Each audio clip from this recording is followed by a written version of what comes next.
நான் வரக்குள்ளேயும் ரொம்ப எக்ஸைட்மெண்ட்டோட தான் வந்தேன். ஏன்னா இப்போ ஒரு 5 படம் பண்ணியிருக்கேன். பட் எது ரிலீஸ் ஆக போகுது ஃபர்ஸ்ட்டுன்னு தெரியல. இப்போ ஃபயர் தான். ஸோ அதனால நான் என்ன சொல்கிறாங்க, நானே ஃபஸ்ட்டு இந்த படம் பார்க்கல.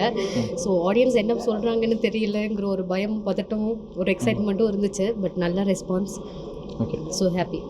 இந்த காலத்து பெண்களுக்கு இந்த படம் எவ்வளோ முக்கியம்னு நினைக்கிறீங்க? எவ்வளோ அவேராக இருக்கணும்னு நீங்கள் நினைக்கிறீங்க?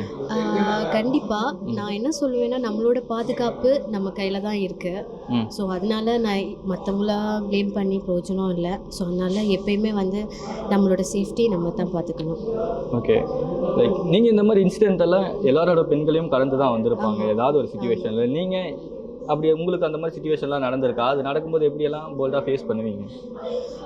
நான் நிறையா ஃபேஸ் பண்ணியிருக்கேன் இந்த மாதிரி சிச்சுவேஷன்லாம். ஆனால் என்ன சொல்கிறது, எப்பயுமே எங்கள் அம்மா சொல்லுவாங்க, 2 கண் மட்டும் கிடையாது, நம்மளோட நெற்றி இதுவும் வந்து எப்பயும் ஓப்பனாக இருக்கணும், கேர்ளாக இருக்கக்குள்ள. அப்போ தான் நம்மளுக்கு அறியாத விஷயங்கள் கூட நம்மளுக்கு அந்த கண் மூலமாக தெரியும் அப்படிங்கிறது. ஸோ அது உண்மையான விஷயம். ஸோ அதனால் எப்பயுமே நான் அலர்ட்டாக இருப்பேன். ஏன்னா என்னோடய காலேஜ் லைஃப்லேருந்துமே நான் வந்து இண்டிபெண்ட்டாக இருக்கிற ஒரு ஆள் தான். ஸோ அதனால் நிறைய எக்ஸ்பீரியன்ஸ் அப்போலேருந்து லேர்ன் பண்ணிட்டேன். ஓகே, ஆனால் இங்கே நிறையா மக்கள் அவங்க ரிவ்யூ சொல்லும்போது இந்த மாதிரி ஆட்கள் எல்லாம் கையில் கிடைச்சா சும்மாவே விடக்கூடாது அப்படின்ற மாதிரி அவங்களோட கோபத்தை சொன்னாங்க. மேபி லைக் உங்களோட ஒப்பீனியன் என்ன? இந்த மாதிரி ஆட்கள் எல்லாம் உங்கள் கையில் கிடைக்கும்போது என்ன பண்ணுவீங்க? என்னங்க சிரிக்கிறீங்க? இல்லை, ஆஃப் தி ஸ்க்ரீன் தான் நான் சொல்லுவேன். திடீர்னு கேட்கக்குள்ள என்ன சொல்லுவேன், ஏதாவது இடக்கு முடக்கா சொல்லிட்டேன்னா சொல்லுங்க. இடக்கு முடக்கா ஒன்றும் பிரச்சனை இல்லை. இல்லைங்க, நான் இந்த மாதிரி ஆட்கள்லாம் கையில் கிடச்சிட்டா இதுதான் சான்ஸ்ன்னு ஏறி மிதிச்சு அவன் உயிரை எடுத்துருவேன் நான். அந்த மாதிரி தான். ரைட்டுங்க, இதுக்கப்புறம் உங்கள் பக்கத்துலேயே யாரும் வரமாட்டாங்கன்னு நினைக்கிறேன். இல்லை, இதை விட அப்புறம் நான் இன்னும் பேசலாம். ஆனால் இப்போ எதுவும் பேச முடியல. ஹிண்ட் மட்டும் கொடுத்துருப்பாங்க.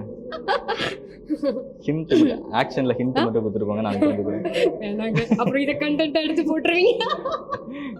காசின்ற கேரக்டர் மேலே இருக்க கோவம், அவங்க கோவத்தை வந்து நான் வந்து என்னோட எப்படி சொல்கிறது, ஒரு ட்ராஃபியாக தான் பார்க்குறேன்.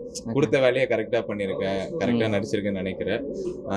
ஸோ நானுமே இன்னும் படம் பார்க்கல. அவங்க வந்து எப்படி ரியாக்ட் பண்ண போகிறாங்கன்னு எனக்கு தெரியாது. நான் இன்னும் படம் பார்க்கலங்க. எனக்கு முன்னாடி அவங்க படம் பார்த்துருக்காங்க. ஸோ அவங்க வெளியே வந்து ஒரு பக்கம் வந்து கோமா இருந்தாலும், இன்னொரு பக்கம் வந்து செம்மையாக நடிச்சிருக்கீங்க, சூப்பராக நடிச்சிருக்கீங்க. அந்த கேரக்டர் வந்து ஏன் விசிட்டிங் கார்டெலாம் கேட்குறாங்க. ஏன் கேட்குறாங்கன்னு எனக்கு தெரியல. நான் படம் பார்த்தா தான் எனக்கு தெரியும் எதுக்கு விசிட்டிங் கார்டு கேட்குறாங்கன்ட்டு.